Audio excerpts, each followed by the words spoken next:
Hello YouTube friends, it's Dustin Bellinger. Been a little bit since I did a video. I was on vacation for a while and took a few days doing some backpacking out in the Badlands National Park in South Dakota with my oldest son, Alex. Waved to the camera in there. Yep, he went backpacking with me. Yes, Zach, you did not go backpacking, but you'll wave to the camera anyway. But we're getting ready to take another trip. All of us as a family will be heading to Chicago here in about 2 weeks. So looking forward to that too.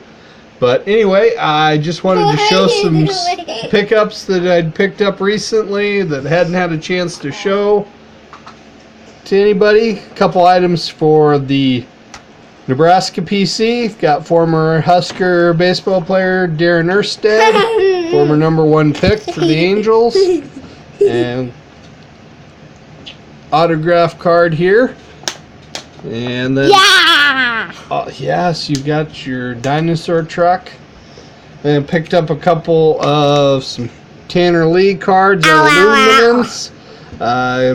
Picked up his base card and finally tracked down an auto of his. Now that there's a few more.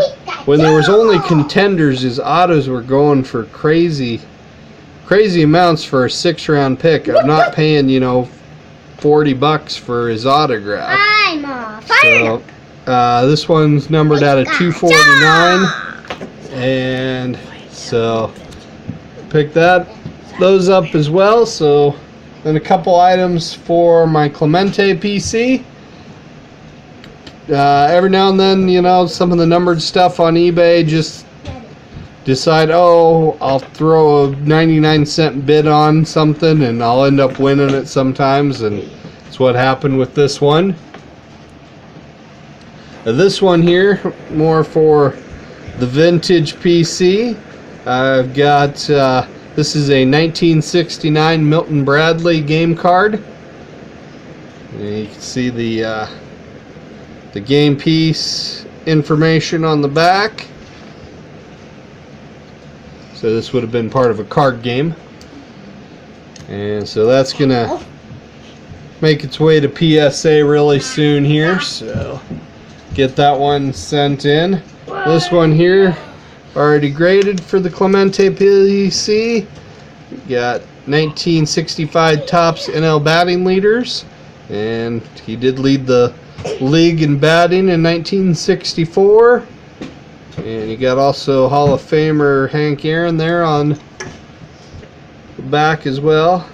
Like other people have been talking with these leader cards, they're really kind of fun to look at and examine. They can't see my ninja. Who led the league that year, and they can't see that one. Who the leaders were, and kind of it's kind of interesting. It's like you'll see the names of Hall of Famers, and then mixed in there you'll be guys that it's like you don't even recognize.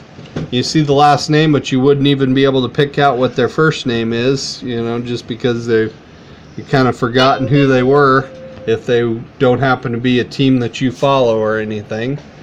Good grief, Zach, you just... And a few items for vintage Hall of Famers.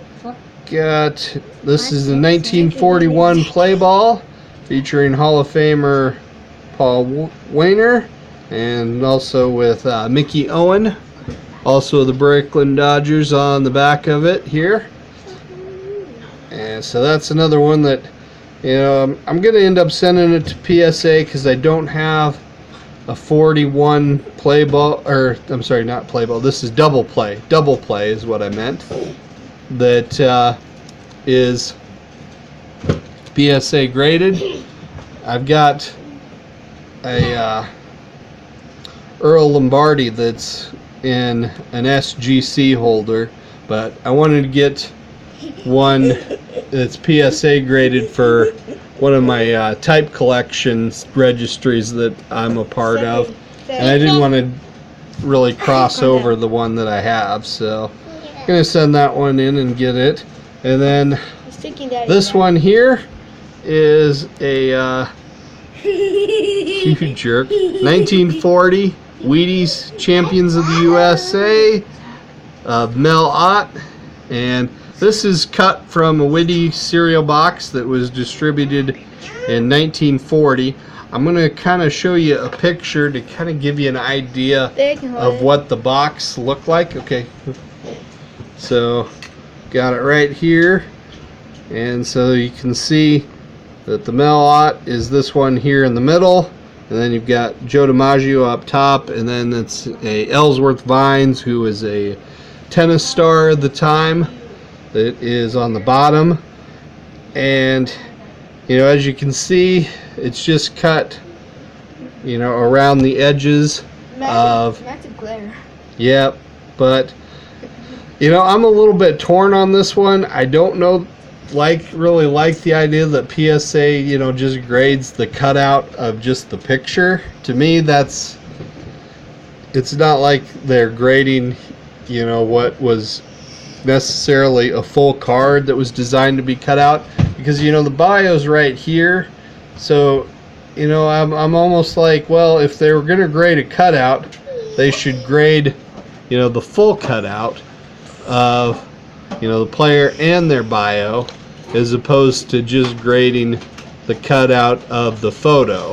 But you know, PSA, they do what they want with it, and it's like, really, you know, to cut any of these anyway, I'm almost, it's like, my opinion is, you know, the lines for where this is designated to be cut out was the entire box panel. You can see it here in this picture with those black lines there.